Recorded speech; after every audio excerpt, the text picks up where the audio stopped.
Slash, thank you for allowing us to come in here and into your world of guitars today, man. Yeah, this is exciting. It's good to have you. It's actually nice to pull everything out and talk about it and stuff, because I don't get a chance to do that very often. Well, there's a lot of stuff I want to talk to you about, but I guess we got to start at the beginning, before all the guitar collecting started. Like, what was your first guitar? My first guitar was some sort of Spanish flamenco type acoustic. Yeah. That it was actually my uncle's, and I'd seen it buried in the closet a few times, and I decided all of a sudden I was just like, I'm going to play guitar, and I asked my grandmother, so where's that guitar that was hanging around? And she told me where it was, and I found it buried in the closet, and it had one string on it, and I started learning riffs on that. But my first electric guitar, I went down to a pawn shop in Santa Monica, right off the beach, and went in there, and they had a Memphis Les Paul Sunburst copy, and they had an Explorer. And one was 100 and the other one was like 125 or something. So I bought the Explorer because it was cheaper. So I took the Explorer home, and I just didn't feel comfortable with it, so I scrounged up the other money and went back and traded for the Les Paul copy. And that was really where Les Paul started for me, because that was what I was attracted to. You know, I had a thing for that particular body style and stuff. And from there, I ended up putting that Les Paul through a wall, because the neck would tweak, and it drove me fucking crazy.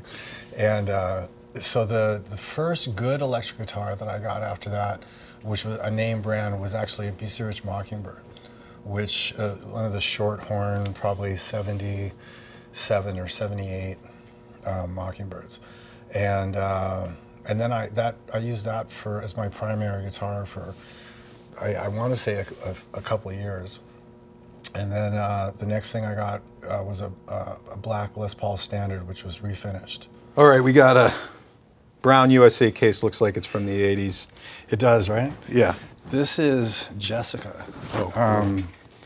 This guitar has been with me since... It didn't look like that when you bought it, I 1988. take it. No, it's faded. I fucking dropped a cigarette on it, and it's stuck there. And all of this, that is just legit on the road. Oh, wow. You know, it's funny to have a guitar that was brand new, and it's one of those guitars. You know, when you buy used guitars and you see the necks all worn off, and you think about the amount of time and work that went into doing that. This is actually for me, so it's a trip. So this came into the mix then, 88-ish?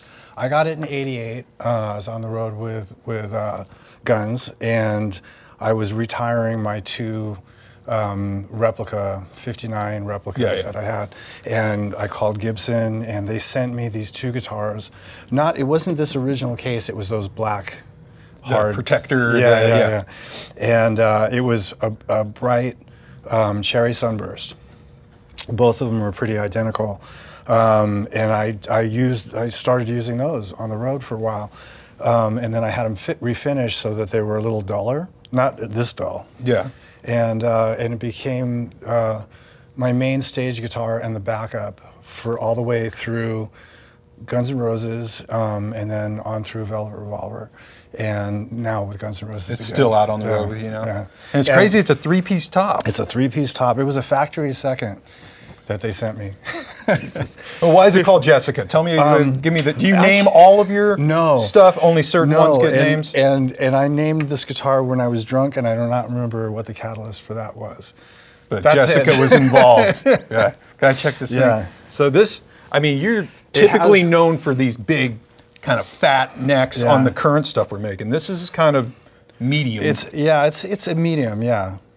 And it's interesting because it does really have a great sort of unique sound, you know, because I take a lot of guitars out on the road, and with Guns, this is still got this very specific sound compared to all the other Les Pauls that I have out there. Are there certain songs in the set that this is? Mostly Appetite songs, and you know, a couple of the Use Your Illusion songs. That's some vibe right there. All right, custom shop case.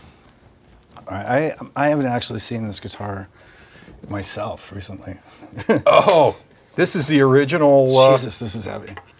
This is your first signature, original right? snake pit guitar. I mean, actually, it's a signature guitar, but it's not. It wasn't like part of a sort of signature series or anything like that. But Gibson made this for me, and they did a very limited run of, like, I'm not even sure exactly how many, if it was 20 or less, right? So these were hand carved, yeah, and hand painted, and then the snake inlay is ridiculous. Yeah, it's so cool. And I wish I had more than one, but that's it. I only have this one. And I used it on the road with Snake Pit for a while. It's actually in pretty decent condition, considering. But it wasn't that long here. Look how heavy it is. Oh, yeah. So do you remember or recall, or did they ever tell you who carved these? No. Were they all done by one guy? I think so. One person kind of did all the carving? Yeah, I've only seen photos of these. I've never actually. Yeah, it's fucking. I was always blown away at this embossed kind of thing, that the way that it feels, because the detail for every little each tooth and man, just that fingerboard inlay is it's spectacular. Still got sweat on it from the last Snake Pit show. I mean, when you look back now on the relationship with Gibson, I mean, it's been a lot of different guitars. Oh yeah. I mean, when you think of what your signature collection has grown to, it's pretty cool to see all that stuff. I mean, there's a lot of history in that in of itself, because we started out, like I said, like I called him up and said, "My name's Slash, can you sell me a couple Les Pauls?" And it's sort of, in the 90s, at some point, like early 90s, I think what happened was, I went to, I think it was a Chicago NAMM show, and they had a line of Les Pauls without pickguards, flame tops, with the pickup covers off. And I was like, those look like my guitars. And so I went to, I think it was Ferguson at the time. I said, those look a lot like my guitars. Oh yeah. and so they started, they made me, I don't have any, but they made me a couple Les Pauls that had my name on the truss rod cover. And that was really effectively the first Slash models, official Slash model. But we've done a bunch of, we've done so much stuff over the years together.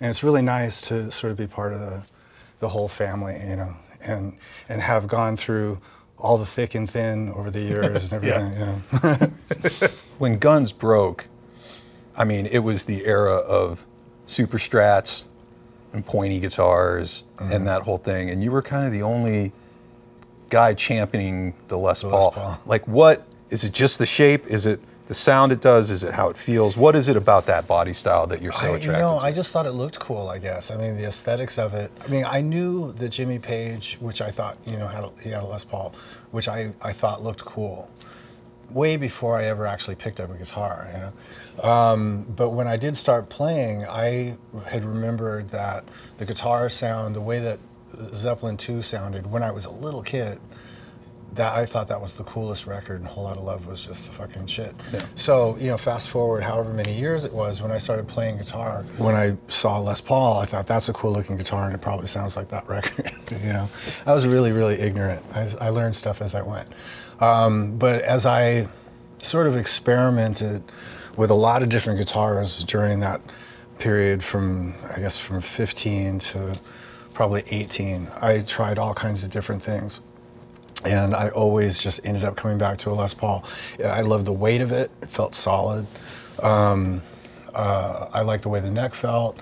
Obviously liked the way that it looked, and the sound was consistent. So I was definitely looking for that sort of beefy humbucker sound. Another custom. This is another custom. Oh, it's a custom. Yeah. Now this one is one of my touring guitars, and it's noteworthy because it's a custom that I had custom shop make, and it's a custom with a rosewood neck. Okay, I was gonna, because I hardly see you with customs, but but usually because they have ebony necks. Is it just they're just a little too bright for me to use for everyday use. Yeah. But I just love the way they play, and I love the way they look. So I said, you know, I got this idea, and I went to a custom shop, and I said, let's do one of these, but let's do it with a rosewood neck. And we actually did 2 of them, and they sound great. And so I toured in the Conspirators with this, and I also use this with Guns N' Roses as well. But it's a fucking kick-ass guitar. Now, is this a mahogany top with the like a regular Black Beauty would be? Yeah, totally. So yeah, so you still have that mahogany? Yeah, it's just the tone. just the fretboard is different, but it definitely changes the sound of it. Yeah, noticeable. Do you have any other like ebony board stuff in your collection? I do.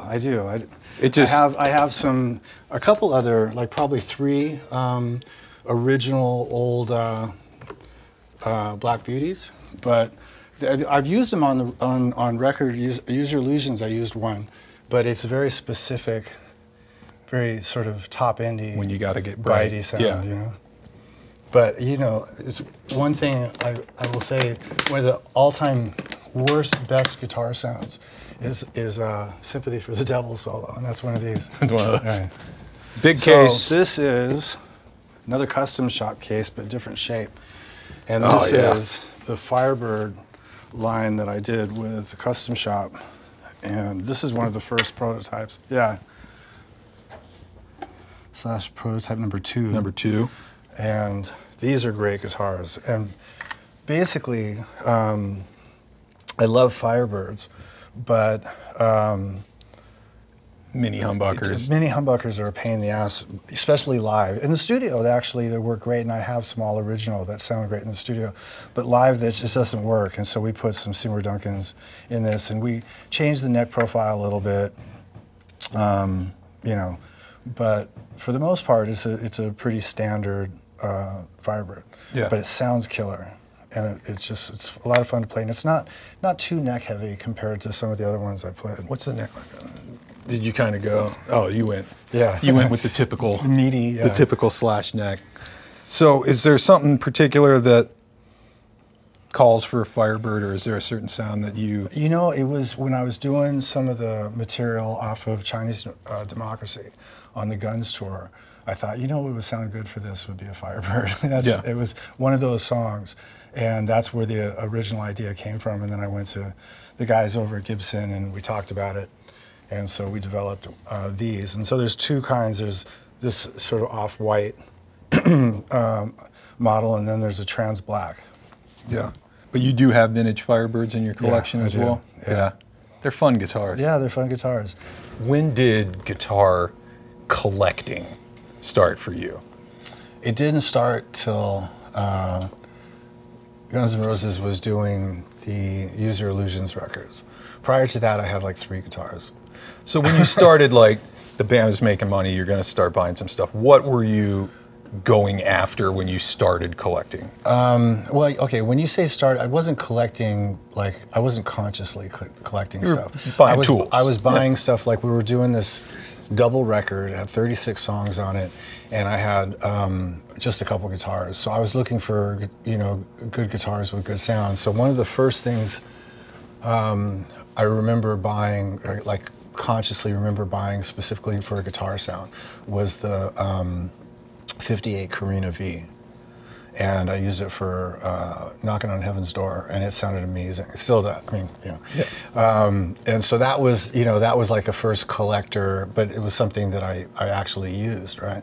And so I bought various odds and ends to sort of play on that record. I bought Travis Beans for some slide stuff. I bought, I think it was a 70s, fuck, I can't remember what year it was, but it was a Black Beauty for that sort of bitey kind of thing. So that's really where it started, just out of necessity. And then, you know, we're on tour doing User Illusions, and you pick up guitars here and there. Yeah. You go into a guitar store and you see something cool, and it just sort of evolved from that. When did you get hip to the Carina guitar? Because I know you have a set, right? You have a V and an Explorer. Yeah. When did you get hip to those, and when did that happen? I don't remember exactly. I mean, that was just something that I'm not sure when I became aware of them. And I probably, you know, when I bought the Explorer, I actually bought 2 Explorers and 1 V at the time. And I probably had just learned about their sort of collectability and the cost of them around that time. Prior to that, I don't think I knew. I hadn't been sort of like building myself up for a long time to finally get a hold of one of these. I think probably somebody told me about it, and I was looking for, you know, something cool to record with, and it just happened. Right? Well, for somebody who plays Les Pauls for the vast majority of the time, what does the Korina do that's different than the Les Paul sound? Well, I mean, I'm really, really particular about guitar's individual sounds anyway. You know, you can give me a handful of Les Pauls and I'll pick different nuances out of each one of them. But the V, not knowing that much about it at the time, and the Explorers had this very unique sound unto them. Maybe just a little bit cleaner, but still very warm. But they have a certain nasally tone to them that the Les Paul does not have. And it's really, really a great sound, but it's also very unique to those Korina guitars. Is it a rhythm sound for you, or is it a lead? It's both. It's both? It's both, for sure. Yeah. The lead sound is I mean, like that Heaven's Door tone, that was the V. I mean, and that's not a typical, you know, everyday sound, but that was unique to that guitar. Yeah. So open it up. Oh God, there we go. All right. So what are we looking at here? So this is a 58 Korina Flying V, and it's all, except for the strap locks, which, well, that's, yeah, it's pretty original other than that. Wow. Okay, so refresh me again here. When did you pick this? I got this was during Use Your Illusions? During the, like right before we actually did Use Your Illusions, we recorded a version of Knocking on Heaven's Door, sort of separately from the rest of the sessions. And I bought this right before that and recorded that song with this guitar. Wow. And it just sounds great. It's just... And where did this come from? Do you remember who you got this from? I think I bought it through Albert. This came from Albert? Yeah. Covers were off when you got it? Or yeah, no, covers were off when I got it. If memory serves, I could be wrong. I might have taken them off. But it's got an amazing tone, this guitar. So it's worth the price of admission. Now, not to probe you on prices and stuff, but what were these going? What were these going for? I think I bought that at that time. I think it was $250. Yeah, which was, you know, it was a lot of money, but it was a lot of money, but it wasn't as high as they are now. Which is, yeah, crazy, man. And it's got some wear and tear and stuff on it, so they all do. Yeah. These guitars seem to just peel that finish off, but. And we were talking. You got a set of the Murphy Lab collectors ones. Those are amazing guitars, and they did an amazing fucking job. Murphy Lab is really.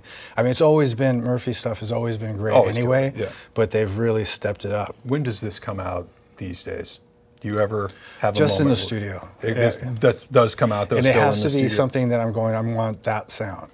You know that sound. I know exactly what it sounds like. You know exactly what you're going to get out of this guitar. That's killer. All right. Okay. Hendrix didn't own this, right? Huh? This is not Jimi Hendrix memorabilia here. This is not an original Hendrix guitar. This was a great idea, though. I got this from my significant other, Megan, for Christmas last year, and I guess she caught me looking at one in one of the Gibson ads or something. Yeah. And so she got it for me. It was a total fucking surprise. But it is a fucking remarkable sounding guitar, and I used it on this last record. I was gonna say, I remember seeing you using it when we were filming this, all the stuff for the record. I used it for 2 songs. It's just got a fucking. It's a little bit cleaner than my regular Les Paul, but it has great sustain. It's got the neck is different than what I'm used to for a Les Paul, and it's actually smaller. Yeah. And so it's just got a great sort of thumb over kind of capability. But I used it primarily because I did a song with a talk box on the record. You've seen this before. Yeah. And it was a perfect sound for the talk box. Sometimes the Les Paul can make the talk box a little bit too distorted. Yeah. So sometimes single coils, but I don't really use single coils that often. So this sort of splits the difference. And basically just threw your set of pickups in there, and that's it. So we'll be seeing this thing out on the road. Yeah, this is coming out on the road with me, for sure. Very cool. And one of the guitars I had before we went to Use Your Illusions was Joe Perry's 59, which I never used on the actual record, but that was one of the other guitars that I had for a long time that was sort of a collector guitar. Let's talk about that guitar for a second. Yeah.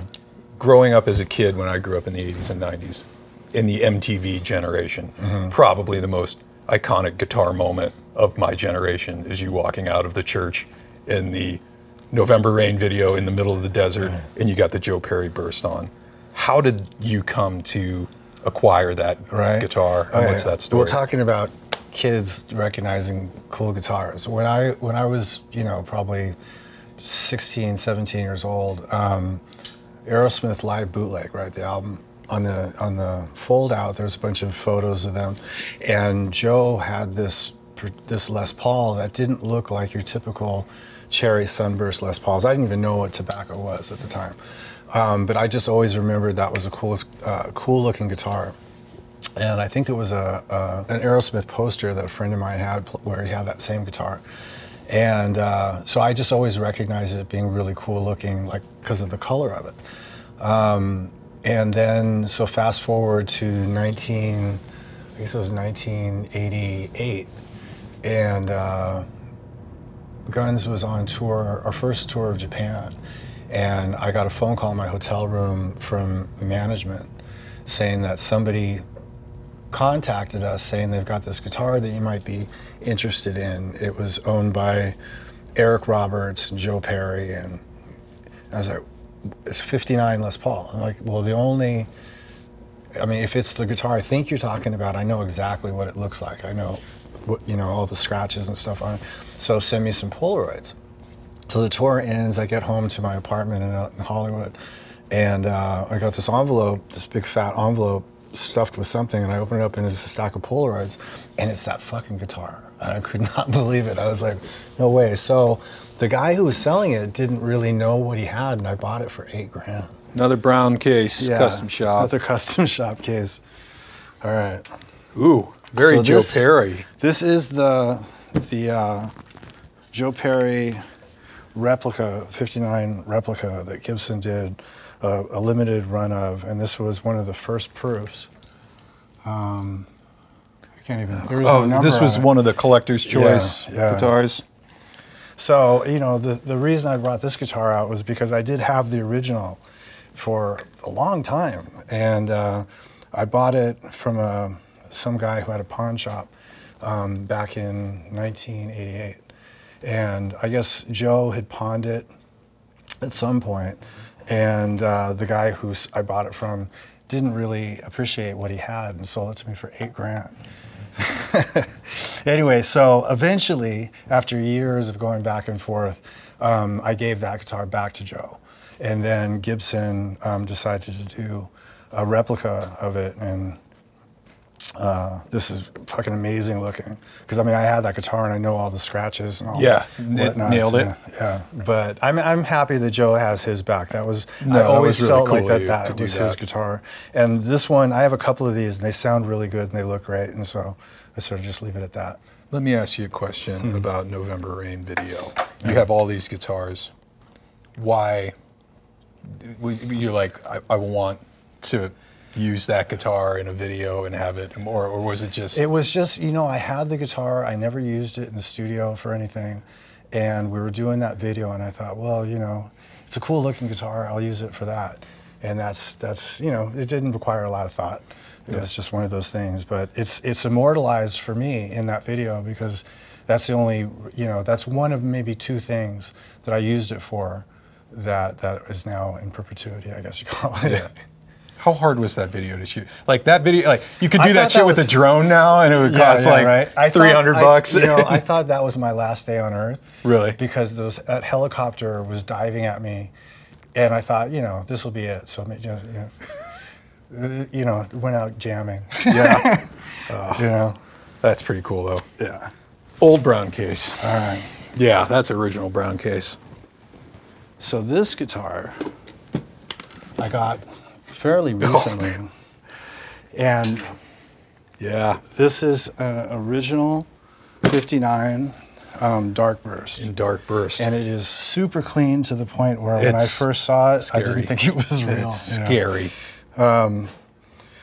You know, the first day I got it, I plugged it in, and it sounds fucking awesome. So, I mean, it is a testament that 59s, you know, when they sound good, they sound amazing. Yeah. You know? Now, I may have played this guitar briefly when it was in Nashville, because it was in Cesar's office for a couple of days, because his came in too. And I remember opening the case and pretty much had the same reaction again when I saw it. It's Cesar scary. hooked me up. He hooked me up with a guy that is a guitar collector, aficionado. And I guess he didn't, I mean, I talked to the guy and he didn't want to sell it, but he sold it to me. And this was sort of to fill the void for the Joe Perry guitar. Yeah. And he appreciated that whole idea. I mean, I didn't tell him that, he just assumed. Yeah. And I was like, oh, you assumed right? Yeah. And so he sold it to me. So. And this guitar is in Beauty of the Burst. Yeah. It's in the book. Yeah. It's well documented, and I don't know what it looks like at home, but it's the cleanest. It looks like all the other guitars. It's like, yeah. It's like shiny and clean. For us guitar freaks, this is a badass guitar. Yeah, absolutely killer. Has this got any studio action yet? Yeah, I got it right before the Guns tour started. Haven't really had a chance to. Haven't had a chance to use it really yet. So at some point soon, it'll get some work. God, a killer wood too, man. It's not like a plain top. That thing's got some flame on it. Go find another one, as we say. No, I have. I've got a couple of other ones that I've had for a while, and I've got this one. So I'm out of the guitar market for. At least for bullshit. For this I call bullshit. Yeah, you're out for right now. Tell me a little bit about your fascination with BC Rich guitars, because I know you have a fairly extensive collection of the old BC Rich guitars. When did you first get turned on to those? I first got turned, Hollywood Music Store was a store that I used to work at on Fairfax back in the day. And they were the only authorized BC Rich dealer in Los Angeles. And so I remember before I even worked there, going in there one time and seeing this, they had this great fucking display of BC Riches, and they were just so fucking cool looking. And, you know, I saw a couple guys that had them. Joe had them, Rick Derringer.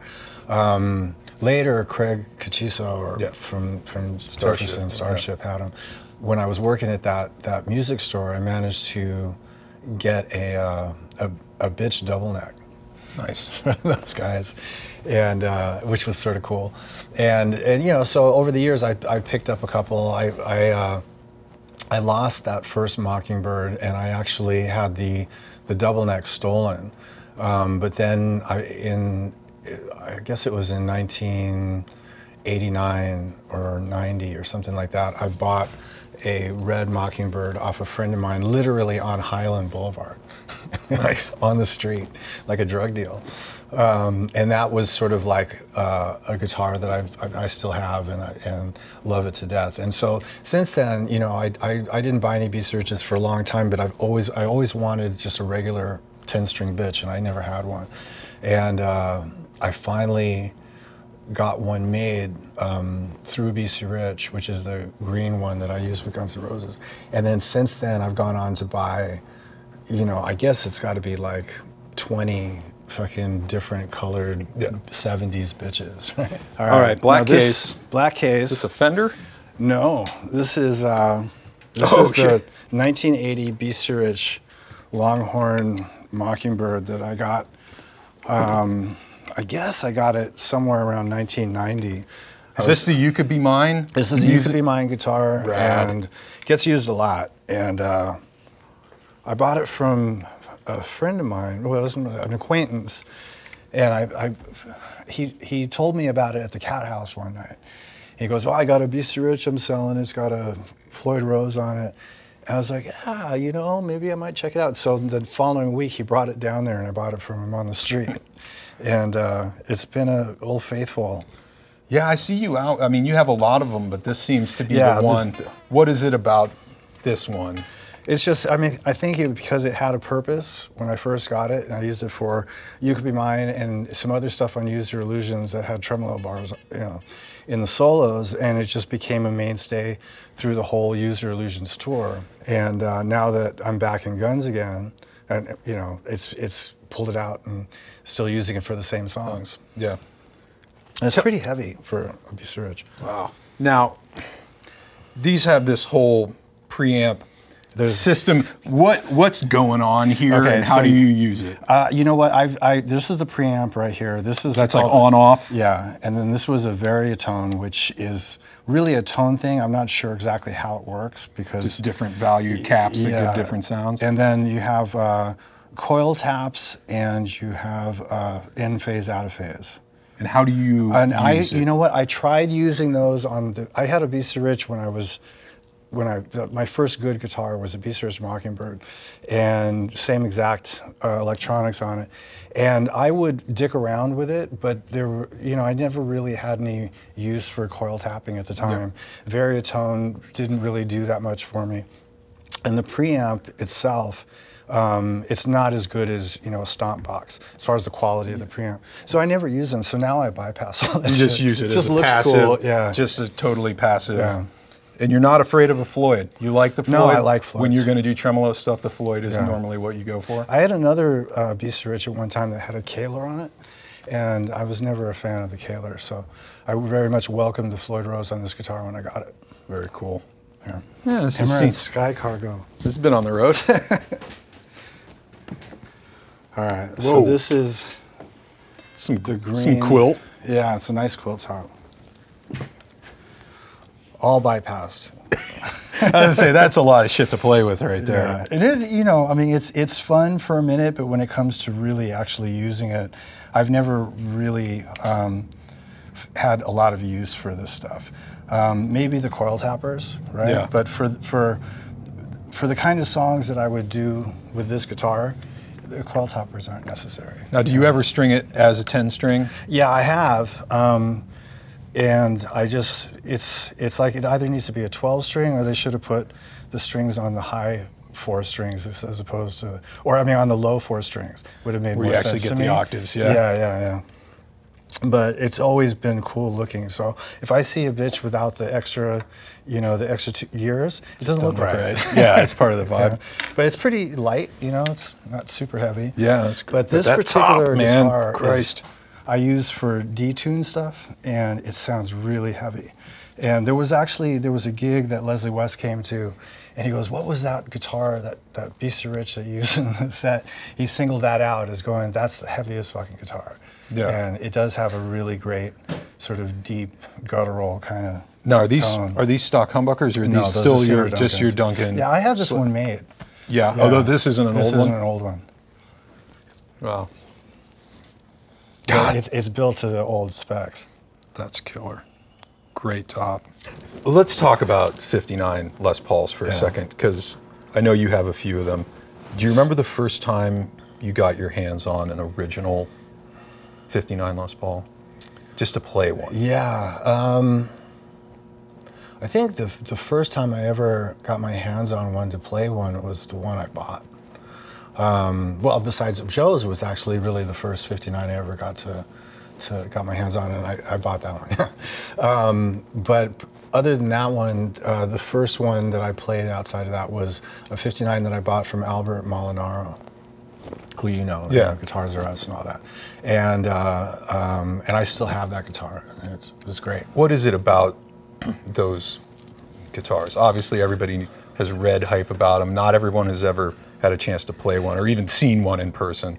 I think there is, there's sort of an enigma, because there's only a certain amount of them ever made. They're really a collector's item, not based on, something it has on it that's totally unique or anything like that. It's just a basic Les Paul standard. But it's that year, and it's the story behind that year, and the making of them, and the limited amount of them, I guess. And it just turned them into collector's items before I even knew about. That's all I can say. I mean, they do. I mean, you get a good 59. Of course, it's going to sound great because it's aged, and it's those PAFs, which that's one of the big things about them, is the original PAFs. So they do tend to sound really good. But then there's 59s that don't sound good. It's not really that. I think you're buying the pedigree. Yeah. Yeah, the prestige as well. Let's talk about PAFs then for a second. What is the magic of a good PAF? It just sounds warm and creamy, and just has a really, I don't know, it's verbally hard to describe, but a good PAF really sounds like a guitar. Like what you would hope for. Yeah, it has a nice clarity. Not too much high end, but enough high end to fucking bite, and just a nice, like when you turn the volume down on the guitar, you can really just hear the strings, and it's just got a nice crystalline sound to it. Oh, brown case. This guitar, obviously it's a Les Paul, although it could be an SG, right? This was an awesome fucking find, and is this the first burst? This is the first burst. So basically, it's a 58, and it was one of 2 of the very first Sunbursts that got finished in Sunburst finish. Now, so this is the 2-piece, and the other one is a 3-piece. Wow. But it's a really rich How color. did you find out about this? I don't remember. I heard about it. Someone told me about it, and it was really intriguing, and I looked into it and went for it. It just happened really quickly. Yeah, but man. It sounds fucking great, too. Yeah. It's like it's got a really cool... Man. Now... And Gibson did a replica we did of this. a replica that was of really this good. as well, and I take too. the replica on the road sometimes, and it's got a really, it doesn't sound exactly like this, but it's got a really great tone of its own.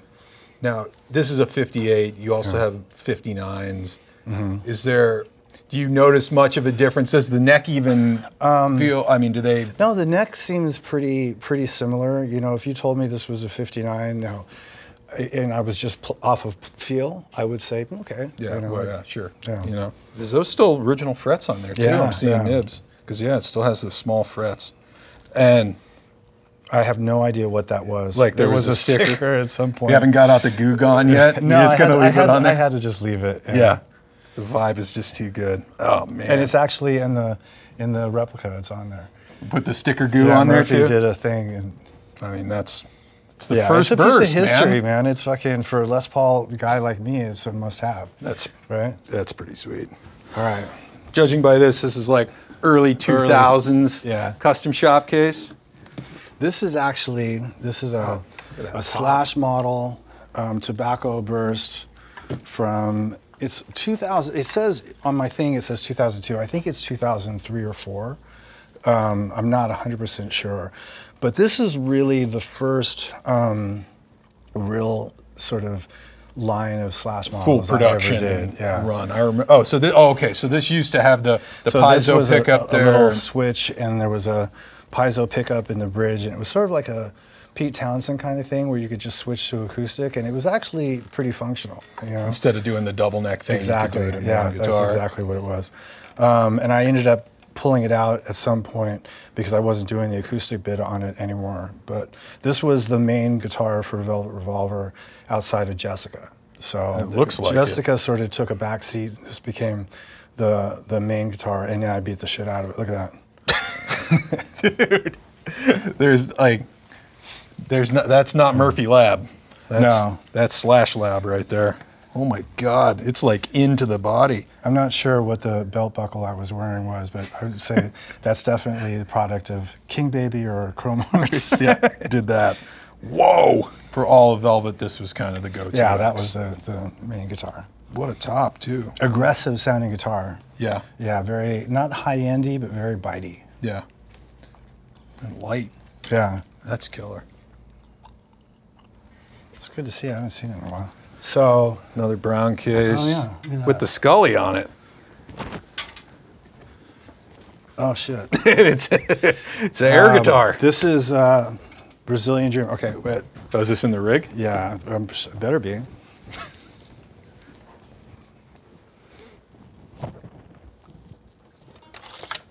Okay. There we go. There we go. So this is actually pretty much a trademark Conspirators guitar at this point. But I had these these made is one of the first run of new guitars, right when Cesar started working with Gibson. Great sounding guitar, nothing crazy different about it. Slash neck, plain Seymour top. Duncan's, plain top, yeah. It just looked nice in this color. It's a pretty original take on a tobacco burst. Yeah. And so I used this primarily for Living the Dream tour, and then I actually moved these into the B rig for Guns N' Roses as well because it just sounds so good. Are these so? These are Brazilian neck, rosewood neck. So we call it the Brazilian Dream. And Brazilian girls seem to like that. Nice. Anyway, but yeah, great guitars. I'm really happy with these. And I'm going to put it back in here. Yeah.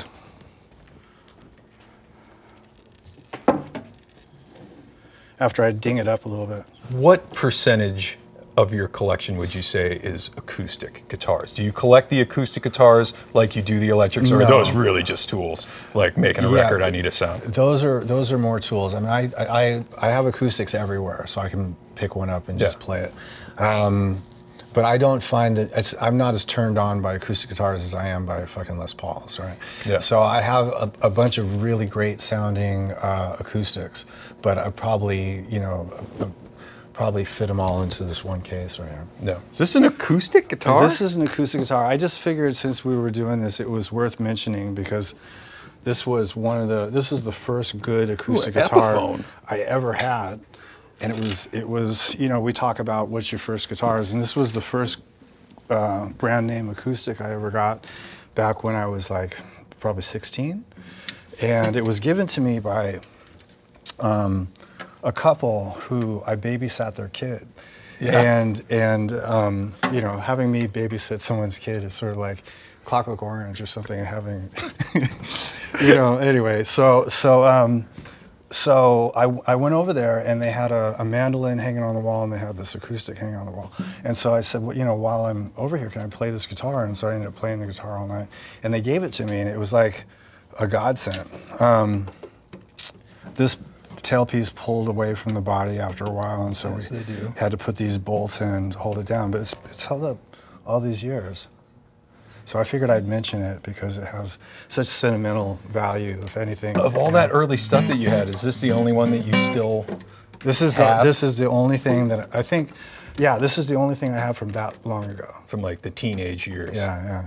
Oh, that's so cool, man. So I don't know where that Shorthorn Mockingbird went. I have no recollection of, it probably went by the way of other things. No. But anyway, it's nice that I still have this, and they were nice enough to give me this, which was really cool. That's so cool. It's so cool you still have it. These days, are you like the rest of us up staring at Reverb at midnight, looking at guitars and stuff? How actively are you pursuing, or does stuff kind of come to you? I have periods. Like I'll all of a sudden I'll get an idea on something that I'm looking to get, and I'll go through all those sources trying to find it. And it'll last either until I get it or unless I just turn off of it.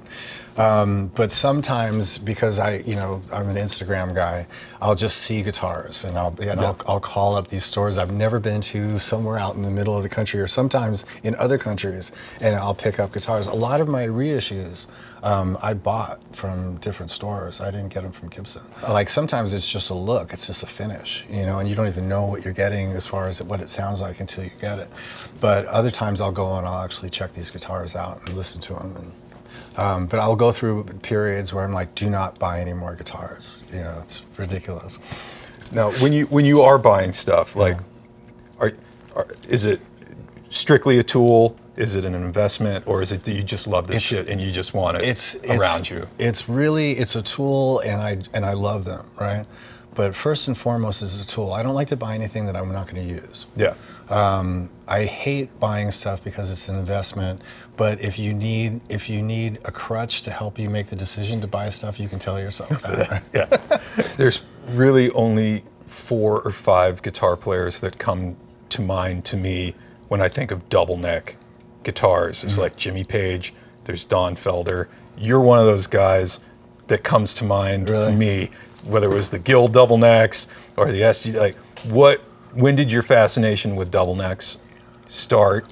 And Is it just because they're cool looking, No, or are they really the function? It was really a function thing. Like, I actually stayed away from SG double necks because of Jimmy, you know, because he was so, he was recognized for that guitar. But I worked with Guild on a double neck that I needed because I didn't want to, you know, it's a acoustic on the top and electric on the bottom. And it was basically out of necessity to be able to do acoustic bits on stage, like the intro to Civil War and some other different stuff, and not have to have one of those fucking acoustics on a stands or whatever, Ovation kind of setup, you know.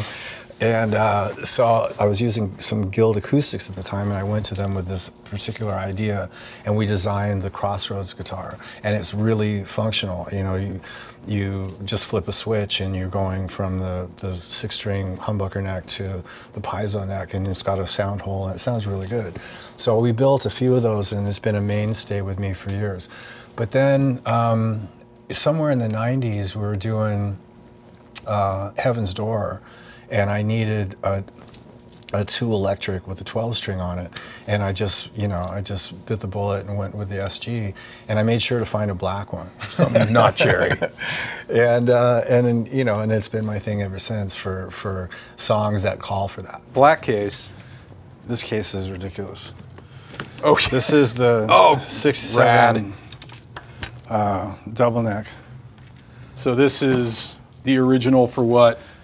The most recent double neck that we did. Yeah, this was the. Was that 2019? What it was modeled off of. Yeah, the reissue, the slash model version. But this is a 67. I haven't really done anything to this guitar. It was worn when I got it, but it's even more worn now. And it was factory black, which is super cool. Yeah. It's actually one of the only ones I've seen that is actually black like this. Wow. But it sounds beautiful. Here. Yeah. I mean, and I remember it had, and I remember this little headstock thing that we replicated on there. Yeah. Was that there when you got it? Or it was there when I got it. That had already happened? Man. But we checked it out, and it was no deeper than that, so. Now, SG style stuff. Do you have SGs? I do. I do have a few. When do those come out? Because they definitely sit in a different space than a Les Paul. Well, the thing is, for SGs, for me, like a regular one is too light and small. So I've never really used them on stage. It just doesn't feel comfortable. They're sort of neck heavy and very light, and you know, I have to really sort of concentrate not to, you know, just to be able to play right. Yeah. But they sound fucking great. And I actually used a SG on My Michelle. Oh, really? People don't know that. Does this one go out now, or are you using I've pretty much kept it, since we have those new double necks, which sound great, so I put this one away. Yeah. And this is Heaven's Door and anything else in the set? Well, it's Heaven's Door and Guns, and in Conspirators, there's a song in the Conspirator set that I use it for. Right on. Man. After seeing so many, we did that, and it's just a row of them all there. To see the original they came ones. out amazing, though. Yeah, that vertical checking, and it's another wide-looking case here. Yeah, this is a double neck. Oh, this is rad. One of the Crossroads acoustic. You know, acoustic top neck. So this is a 12 and a 6, because you have some that are there's 6 and 6. Yeah, but this was a nice finish. There's a 6 and 6. There's 12 and 6. I've only have, I think there's 4 of them that I have. And when were these from? These are like mid 90s? Yeah, it was early 90s. Early 90s. And it was I went to Guild because I was using their acoustics at the time, and I said I want to design something where we have an acoustic on the top and electric on the bottom and one guitar, so I don't have to stand on one of those stands. Yeah. And you know, we did some drawings and some back and forth specs and whatnot, and then they came up with this, and it's really functional. Is it 2 outputs? No, just one output. It all goes through one output, too. And so what happens is we change it to the DI when we switch to this neck, so obviously it doesn't feed back through the Marshalls. Yeah. Yeah. How much does it weigh? It's not too bad. That's not terrible, but I guess the top one is hollow. Man, no, I just remember seeing you play these. It's so cool. I love the green. Yeah, the green's nice. So what songs, I mean, because you still bring these out a little bit, right? Yeah, I use it for Civil War primarily. Civil War. It's actually not the 12-string, the 6-string. The 6/6. And I have a black one and I have a natural one. And Guns always has 2 rigs, you know, so one rig sits in one part of the world and the other one's in the other. And so I have one for each. Wow, awesome. Yeah, so pretty cool, man. Let's talk something that will be controversial on the internet. Your famous Les Paul is a Chris Derrick, not a Gibson. Right. How did that guitar come to be? Who is Chris Derrick? Okay. Just tell me the whole story of how that happened. All right. So Alan Niven, Guns' manager back in the day, he brought me this Les Paul to a Take One recording studio in Burbank. So he got me the guitar and I plugged it in. I rented a Marshall from SIR, and it just sounded great, right? So I didn't know about Chris Derrick. I didn't know anything about how many of these Les Pauls he'd made or anything at the time. But there was a music store called Music Works in Redondo Beach. And apparently Jim Foote, who's the owner of that store, he knew this guy, Chris Derrick, and was basically a broker for these 59 reissues or 59 replicas. But that was back when you couldn't, Gibson didn't make 59 reissues. That was prehistoric reissues. Yeah, so these were like replicas and really, really well done replicas before Gibson really made anything like that. And so, you know, that was just a really killer sounding guitar. And I took it on the road with me for the first US Guns tour in '87, and I beat the shit out of it. And I was like, I gotta retire these. And so I went finally to Gibson and bought a couple of guitars from Gibson at cost. They sold them to me for. And that started the whole relationship with Gibson, because prior to that, I had never talked to anybody over there. But that's the whole story. And so Chris, and I never met Chris. He passed away around the time that I actually got the guitar, or just prior to that. But I have, I think, 3 of his guitars, and they're just really, really well made and technically accurate, almost to the point where the details of a 59, like he'll, you know, I've seen the notes that are written down about millimeters of this, and you know, and then he also made a point of getting original PAFs and putting them in there, and also the Bumblebee caps and all that kind of shit. So real attention to detail. So I know you've used that guitar on almost everything. I was talking to Dave Cobb. I know it's all over the new Conspirators record. Yeah. You have all this other stuff. Is that guitar just kind of become home base for you? Like that's what you judge everything off of? It's definitely sort of like, you know, a security blanket, because tonally it just has a thing. And you know, pretty much any record that I've recorded with the band that I'm in, that guitar's been there. Chainsaw case. Yeah, so this is actually, probably is the case that Jessica actually originally came in. But this is the Derrick. Oh man, there it is. So this is the Chris Derrick 59 replica that I've had since 1987. And it was, I beat it up pretty good for that first, I don't know, 8 to 10 months that I used it in Guns N' Roses in '87, opening for the Cult and all that stuff. But this guitar, it just has a very unique sound to it. It's got Alnico 2s in it. I haven't really... Alnico 2 PAFs? Yeah, yeah. So this is a real set of... No, Alnico, Seymour Duncan. These are your well, Duncans. they were theirs then. Oh, now they're yours. Yeah, I mean, I did a couple little tiny tweaks to them to do the Slash ones. But these were Seymour Duncan Alnico 2s in 1987. Or 88. I think this was made in '86. But this guitar has a very sort of great, unique tone to it. And so I use it whenever I go into the studio. It's always there in case anything else I have doesn't work. Right? Yeah. I mean, but, if you had to just do a gig with one guitar. Yeah, if I was on a desert island, that would probably still be the one. There's a lot of hits on this guitar, man. And we used it for this latest record, right? Yeah. And I would put it, you know, I would use it, and Dave would go, "What's that?" what's that guitar? Well, it's the Derek. You go, oh, okay. So he totally recognized it when we were doing the session, because there's some songs that I didn't do with this guitar, and he would, you know, go like, okay, so that's cool. This particular guitar is cool. But as soon as I put this back on, he goes, oh, I love that guitar. Did he try and buy it from you? Did he offer? He didn't even try. No, but he did influence me purchasing a couple of guitars that I didn't necessarily need. But. Well, and then I got him to buy a 57 gold top with the black pickguards and the black pickup the black plastics. Yeah. That's cool. It's kind of surreal to hold this one, man. Yeah. This is... It's a lot of history. Yeah. Yeah. Now, does this go out or just replicas? Yeah, just the replicas. Just I don't take this out. I stopped taking it out in 88. Oh, it got retired. Yeah, because I was like, the way that I manhandle guitars on the road, it's not going to, you know, it's just. So all of this is like. Yeah, it was in 18 pristine, months. Yeah, it was like pristine 18 months condition when I first got it.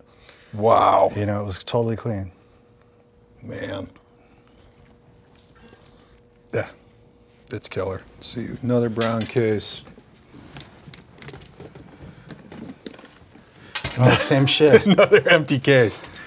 Vermilion. Okay, that's got to be in this case as well.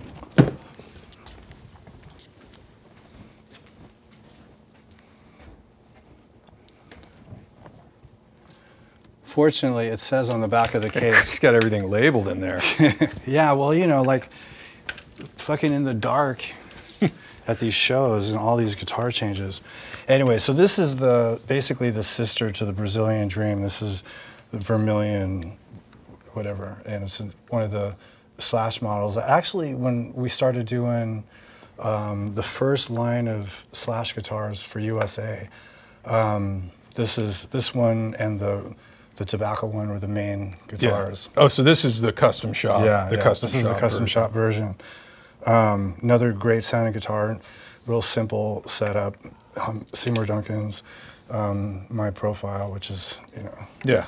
Tell me about this color. What was, I mean, we have the Anaconda and the Vermilion. Yeah, but you know, that color actually was inspired by a Les Paul I saw online from Gibson. Yeah. And I'd never seen the color before, but I said, you know, that would look cool if it was sort of like a dark burst kind of a thing. Anyway, and I took the idea to Gibson, and we went through a few prototypes till we finally reached sort of this sort of color. Yeah, it's cool. I mean, it looks great on the acoustics too. Yeah, it's just nice. A killer on the J45. So this is Brazilian board as well on this one? Prototype number 4. I've got 2. I've got one that's Brazilian, and I have another one that's Bolivian. Oh, the Bolivian rosewood. Cool. It's light too, man. Ish. Yeah, ish. This one is custom Anaconda Burst. Oh yeah. And this is one of the first guitars I did when I joined back up with Guns N' Roses and became sort of a mainstay in the set. There was this one, and I can't remember what the other finish was. There was another finish that came out around the same time, but I'm spacing because we looked at so many guitars. Yeah. But this is another great sounding guitar. Well, green seems to be a thing. We saw green BC Rich. Green. We saw the green Guild. Something about translucent green seems to have a still in tune. Yeah, it's basically fresh off the road. So, but yeah, love this guitar. Very cool. I'm showing it to you for my own personal satisfaction. Yeah. All right, another fairly nondescript black case. Could be anything. All right. Oh, so yeah. This is a 1979 aluminum Travis neck. Beam. And does that have finish on it, or is that the color of the wood? It's in the wood. That is insane. And I've had this a long time. I actually got this back in way before Guns N' Roses. So it's an old guitar. It's one of the oldest electric guitars I have. It's a way like, or as far as how long I've had it. Oh, that's not terrible. Yeah, it's actually, I've got 3 of these, and it's the heaviest of the 3. Really? Because it's the arch top. Yeah, it's good. The other ones are flat tops. It just sounds great. I use it for slide, but it's just a killer sounding guitar. What do you normally tune to when you play slide? Are you? It depends. It's usually open A. Open A? Yeah, but sometimes open G. Yeah, that's just wild. Yeah. It looks like it was finished, but I bought that's it off the wood. recycler. Really? Yeah. Nice. How many things did you always search the Oh, want yeah, ads looking for stuff? The recycler was the go-to. It was Craigslist trade. of the Yeah, day. yeah. What does the aluminum do? Do you hear something specific in the tone? I think one of the reasons why I play slide on it is I think the resonance from the metal on the slide and the metal on the neck actually has an effect. You know? Yeah, that's cool. First Travis Bean we've had on the show. Oh yeah? Yeah, very cool. I figured I'd bring it out for this. Yeah, something fun. Okay. Well, we got to see at least one Fender. Right? Got to be one Fender in here. It's a big case, though. Yeah, it is a big case. Oh, this yeah. is a Fender 6. Back in the saddle again. Right? That's an early one, too. Yeah, I forgot. It's like a 60. Slab board. Got to be 62 or earlier. Yeah, I was going to say 63, but maybe 62. I can't remember. But this is a killer fucking six-string bass. And I mean, I have two. I bought both from Norm's Rare Guitars. But this one is the better sounding of the two. So what do you use this for? I used it for, I mean, usually if I use one of these, like I use one of these in Welcome to the Jungle. No shit, really? Well, I only use it on the part, you know, where it breaks down those chords. Oh, that's a Fender 6. Yeah, it's also, there's a guitar in there as well, but the actual, like you hear the picking across the strings, that's the Fender 6. And on this last record, I used it along with guitars just to beef up a part of a song called Spirit Love.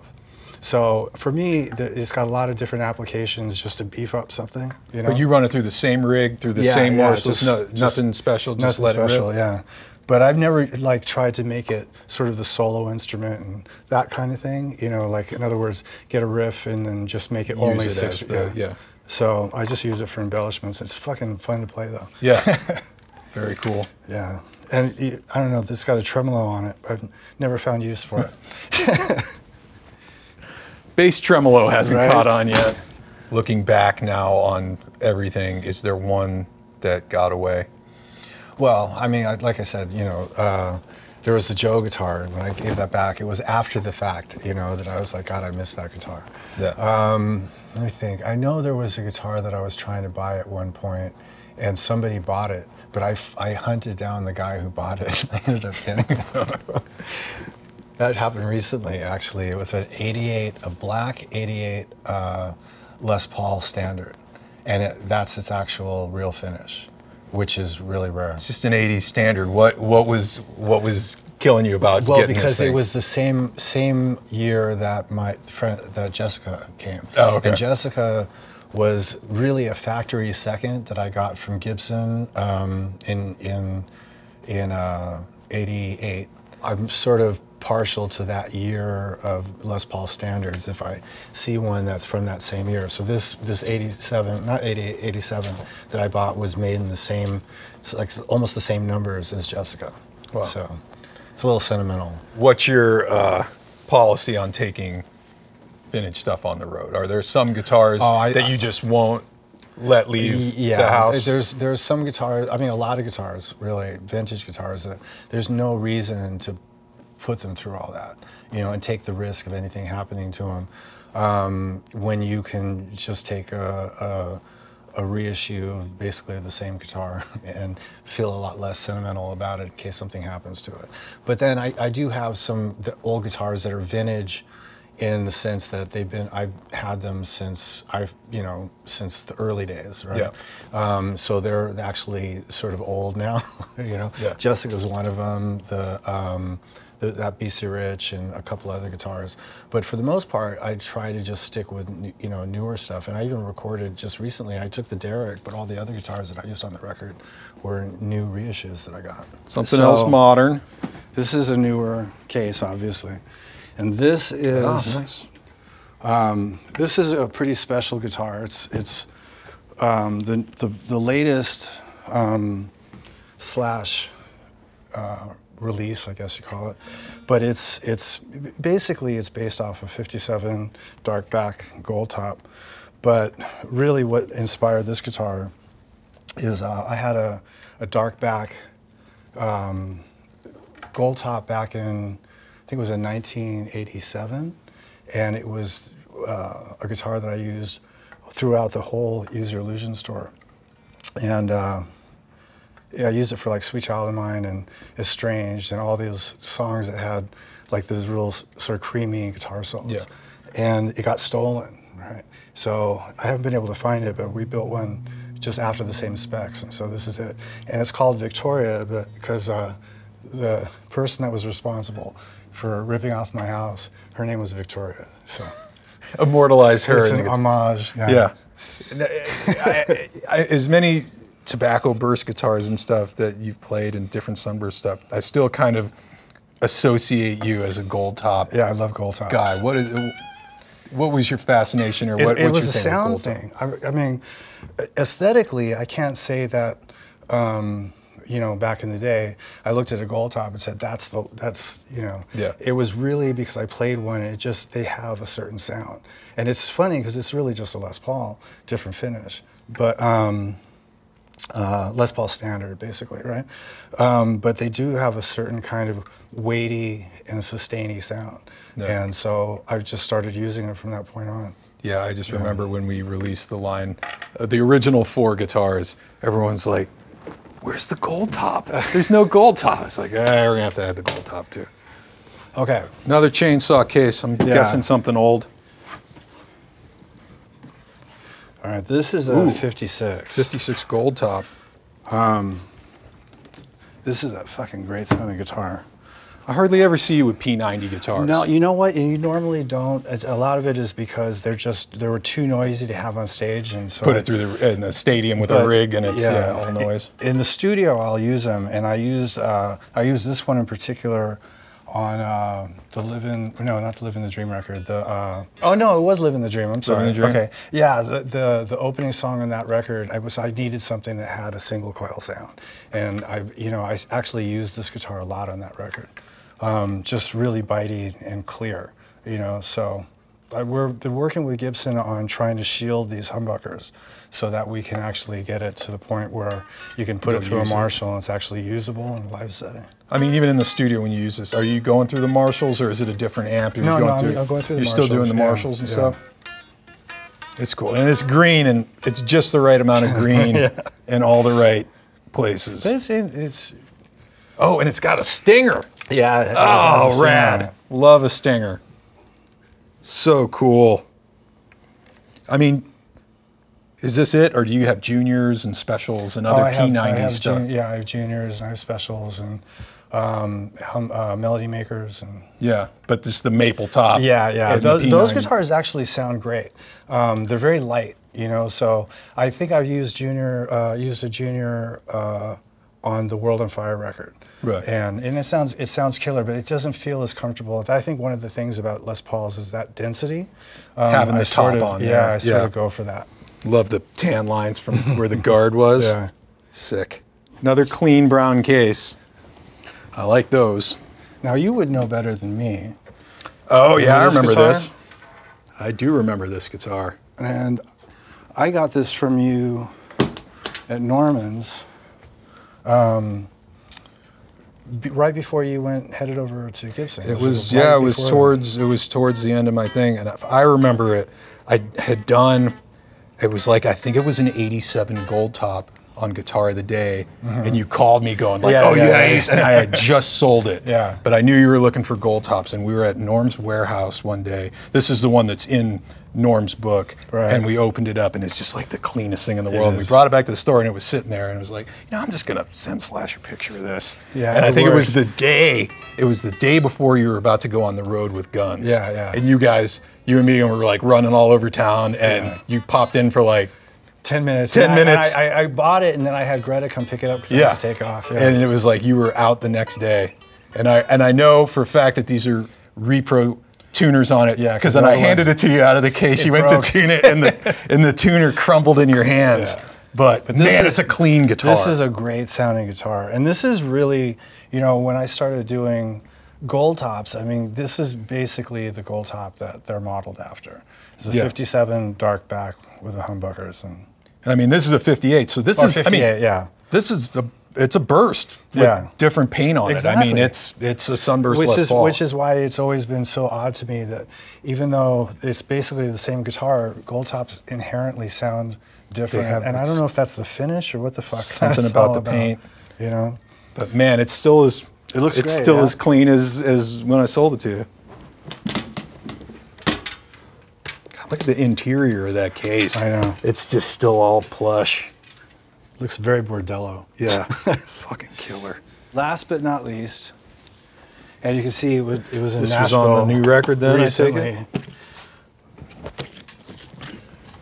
So this is my go-to 59. This is the one that I use in the studio a lot.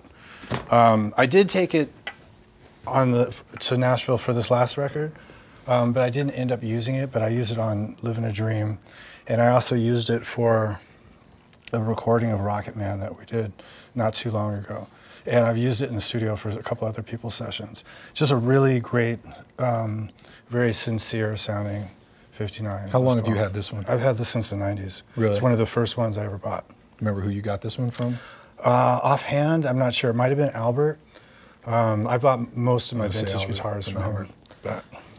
See, Snakebite had a Bigsby at one point, but yeah, back to, man, great color still too, and great wood. But this is if you need to grab a burst and go use something, this is the one you grab.